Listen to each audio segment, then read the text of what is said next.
Right. Hello. Thank you so much for agreeing to participate in this conversation with me. I think as we have, discussed, Mommying Mondays is a way for mothers to share their lived experience with one another because we do have so much wisdom and knowledge, and we don't often get the space or time to share that with each other. So why don't we start by introducing yourself? Yes, yes. So I am Ambreia Meadows-Fernandez. I am many things. I am a writer, an award-winning storyteller. I'm the founder of Free Black Motherhood, which is an effort that kind of seeks to start a dialogue on emotional transparency and vulnerability around mothering. Um, I am a mother of two little humans and two dogs that can sometimes take as much effort as the humans do. RJ advocate, the list goes on. Mm, thank you. Thank you for sharing that. And that's actually how so did you go to the mom friends? Is that how we got connected? Yeah. Mhm.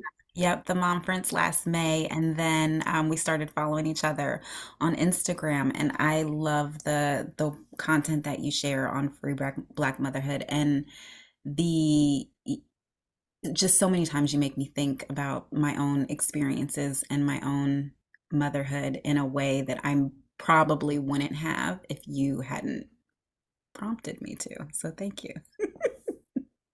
And it's always all good. So why don't we start by you sharing what has been the best thing about being a mama or about your Oh, motherhood experience? the best thing about being a mother. Who I would say the way that motherhood has forced me to survive and often even thrive in circumstances I never thought I could survive in. Mm, There are just so many things that if you were to ask me like 15 years ago, could you survive this? Could you live through that? I would say no. Why would anyone choose to live through those things? But even starting with the birth of my son, like I had retained placenta. And so I had, if I wouldn't have had an emergency surgery, I wouldn't have survived that process. But ironically, even though I'm not a sappy person, I remember in that moment, and it's still being true now, that even though it defies logic, it was worth it because my son is here. mm, And having those experiences and those early formative moments and being in that place where you just want to give them everything you can. And I think a lot of times you have that desire to give everything that you can and can end up doing it to the detriment of yourself, you know? yeah.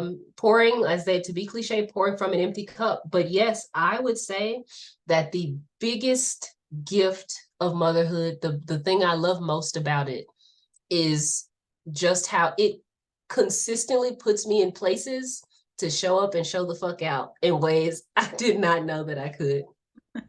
Yes, as you were talking, it just reminded me of a phrase, forged through fire. Like so much of motherhood is literally just being forged through fire. Yes, yes. Yeah. And so the flip side of that coin, what has been either the most challenging or most unexpected thing about motherhood? Hmm. Well, every day is challenging. It sucks. No, I'm kidding. A little bit. Yeah, it's good Um, out here. it's hard out here in these mothering streets. Um, I would say that, like you said, the flip side, it's the other side of that coin, that hyper sacrifice and that ability, like something I always say is, you give birth to a child and people expect you to die to yourself. Mm, And I think like externally, people kind of set up motherhood that it like you have to constantly be drained. But I also think internally we carry that pressure, that struggle and sacrifice is what good motherhood looks like. And mm, if you ain't hurting, you ain't mothering right. mm. Um, and Now you so got me having, thinking. hmm? Now you're preaching. And so having those moments and like doing like the beauty of it is having those thoughts and feeling that internal and external pressure to be the perfect mother again kind of flips into another positive of self-awareness, right? Like it created this opportunity, the fire and the struggle of wanting to be the perfect mother, which is impossible because I'm not even a perfect person, definitely can't be a perfect mother. It's created like endless opportunities for me to say, wait a second, like, is this a realistic expectation? Like, did I really not expect them to cut up in the store when they wanted this candy bar? They haven't had a nap. Like my youngest hasn't had a nap. Did I really think she would be able to stay out 2 hours past bedtime? And so dealing with the everyday demands, but also like checking myself, you know? So it's like it's another positive and negative wrapped up together. Yeah, I feel like this was a part of our previous conversation too, like the self-awareness that you are forced to gain through motherhood. Like you Yep. really have to start figuring your own stuff out when you are trying to raise humans that are completely their own little people. Mhm. No matter how much you may want them to be different in whatever way, shape, or aspect, and having to deal with your own stuff around all of that. So true. And what I was thinking about when you were saying that is we forget that children are like, I always call them my little humans, my littles, because they are little humans. Like they have the same impulses, they have the same desires, they get on my nerves, like I get on my nerves. They Yeah. have all of those things. And it's kind of like, all right, you had a choice at two levels, whether or not to continue your pregnancy. You decided to continue that. So we have there. The other level is most of the time we decide what the other person's ingredients are that are going to set up those behaviors. But it's funny, like when I see characteristics from myself or from my husband, and it's why? Like, what of all the genes? Why'd you have to get that gene? Like, Yeah. what? Yep. So many other things that you could have chosen. Yes. Why couldn't you get that gene? I think I'm pretty kind and sweet. You got the argumentativeness and the strong sense of self. Like, can we like freeze that quality until you're out of the house? Did it Yeah. have to start now? Like, it's Please yeah. use that on other people. Save that for people outside the house. Yeah, I feel that. And I also learned that lesson very early. My oldest is extremely persistent. And Mm. I think we saw that. I mean, he probably wasn't even a year old because he wasn't walking yet. And it continues to this day. And we just hit 10. Mm, yes. So, with that sort of, narrative of motherhood being self-sacrificing and also with us internalizing that, I think we do also have the opportunity to shift that narrative, especially internally. And we can shift that narrative by, caring for and prioritizing ourselves. So, my next question is, how do you care for and love on yourself? Ooh, I care for myself by being a hypocrite. No, I'm kidding. The hypocrite part is true, the caring for myself. So for me, my self-care journey is unfolding. Mm, Um, the first, like the first and like bare bones part of it for me is taking off that superwoman cape and that mm, expectation to be perfect. Because once I move the expectation to be perfect, to respond perfectly, to wife perfect, to mother perfect, then you're left with this self that allows me to show up as I am, and mm, you can't appropriately address a symptom that you're not looking at correctly. And so like once I distance myself from perfection, I can say, okay, now what is this for real? Like let's look at this for real. And so that abandoning perfect allows me to have more grace for myself and just kind of be here and check in and see what I need. Um, and other things that I just really enjoy is I really like candles. It's really small, but just like candles and incense and like I have a lot of memories through smell. mm. And so just knowing that by turning on a candle, I'm able to like almost like take a snapshot in time, right? And remember a time that things feel good, or remember a time that I was laughing. That's a part of my self-care routine. I've been doing a lot more fitnessy things, which is amazing because those are things I didn't see myself doing, but it's also hard to develop new habits. Yeah. And then the other thing is like talking to my mom. I Mhm. love my mom so much. And don't tell her I said it. And I love my mom so much. Mhm. And she has so much wisdom when I'm open to it. Despite the fact that she's parenting in a different generation with a different type of, I mean, we were both precocious, but with somewhat of with me 2.0. Mm. Um, just being open to that wisdom that other Black mothers have to offer me around like navigating systems, around prioritizing yourself, stealing those little moments, like getting extra French fries, which is also a part of my self-care routine, which it's kind of bad. I like the family size fries at Okay. Culver's. You're balancing it out with the fitness. I am, except the last 2 weeks, because it was rough. It was rough. But yes, so I would say that those are my main things. Every once in a while, I want to do some of the stuff that others do, like nails and toes and hair. But I'm a pretty, you are what you get kind of, excuse me, how do you say that expression? You get, not you get what you get and you don't throw a fit, but it's like what you see is what you get. That's it. That was a lot of rhyming. I sound like Dr. Seuss.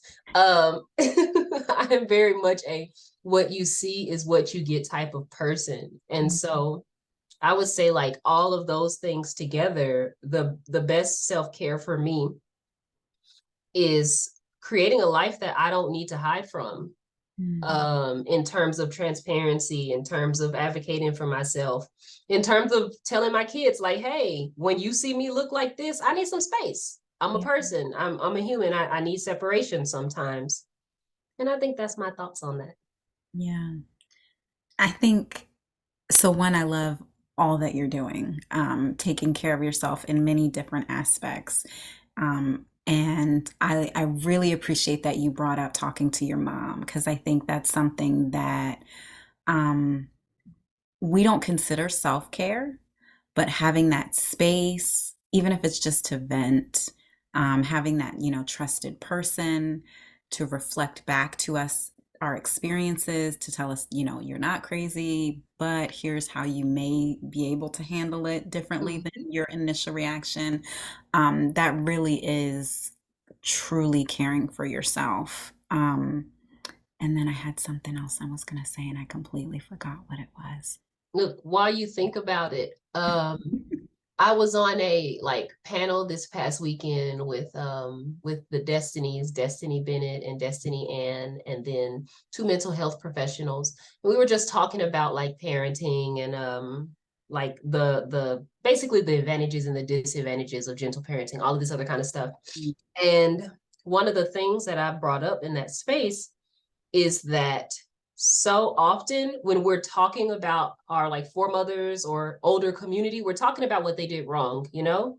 And we're Mhm. talking about like, they should have done this and I felt like this and all these other types of things. And one of the conversations that came up is that like there was literally someone who had a question that was like, how do I parent my child for the person that I for the as the parent that I needed? And I like was like, hold up, baby, your kid's not you. Your goal Mhm. is your job is not to parent your child as the parent you needed because Mhm. they're not the same person. And so the reason I love talking to my mom is because I'm really big on storytelling, intergenerational wisdom, and knowing that, yes, there are some things that my mom wishes she would have done better. But one thing I know about my mom is she did the best with the capacity that she had. And Mhm. that's what I'm doing today. I am doing the best with the capacity that I have. And like knowing that she made mistakes and I'm okay. I dare I say even better than okay. My reasoning skills are off these charts and my kids are the same. So it kind of again takes some of that pressure away of like, is it that deep? that you didn't give them the dinner, or that you yelled that time, or that they got popped when you said you weren't going to pop anymore. Like, let's address patterns, of course, but I have stories of things I wish my mom would have done wrong, and I didn't die. I reflected on them. I brought them to her attention and we talked about them, not just, throw the baby out with the bathwater. Yeah. That's the expression. Yeah. I appreciate that reflection. If my relationship with my mother is different, and I think, I thought I was okay with it, and then I had kids. Mm. And then it shifted. And so I think, your reflection on oftentimes we are thinking about what went wrong and we are not reflecting and, giving flowers for what went right. And so that's something that just resonated with me. And I think I need to personally reflect on that. So thank you I for sharing. understand. Yes, because one of the things that kind of came to mind, so thank you for that vulnerable comment, because I know mother-daughter relationships can be so complicated, and they're so layered and they have so many things happening. It made me think about how in the relationship between my son and I, both of my kids, but mostly my son, because he's the oldest, there have been many moments that I have expressed like, dang, I wish I would have done this differently out loud. And he Mhm. responds to me with grace, right? And that grace that I want to see and feel from my son, how do I look if I don't have the capacity to put it up the tree? If I don't have that capacity to reflect it back to my mother. And so again, there are circumstances where like detachment and separation for protection is necessary. I just know that I have one of those spaces where I want, when I think of the relationship I have with my mother and I think about the relationship I have with my kids, I want to see parallels of grace, empathy, and love, which sounds so cheesy and I hate it, but it's what But it's true. And it's what you want for your family lineage. Yeah. Thank you. Thank you for sharing that. So the beauty of these conversations is that they're supposed to be brief because we mamas are busy. And while I could probably continue this conversation easily for another hour, and I will in different mediums. yes, yes, I do want to honor that intention.